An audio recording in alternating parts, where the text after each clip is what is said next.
Welcome to Samba Samba. Enjoy the video. You begin by verifying the essentials, the matching Google account and the same phone number.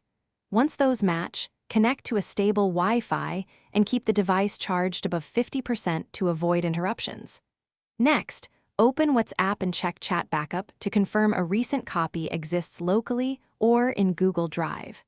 If you have a local file, make sure File Manager access is allowed. Start the restore process immediately after confirming these items so you don't overwrite or miss the correct backup. Uninstall and then reinstall WhatsApp to trigger the restore workflow.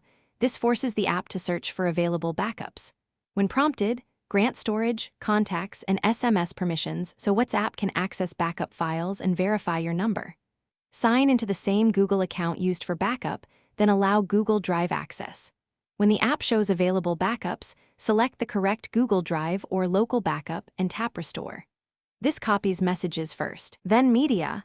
Keep your connection stable until the process finishes. Once Restore starts, be patient. Messages arrive before media and larger attachments take longer. Make sure you remain on Wi-Fi and don't interrupt the app. Once messages appear, media will continue in the background. If WhatsApp reports no backup, confirm Google Account Sync, check /WhatsApp/databases for local files, and ensure the backup file name matches the current format. If errors persist, clear Google Play Services cache. Sign out and back into Google, then retry the restore. This often resolves permission and sync issues. Thanks for watching. Consider subscribing if we helped you.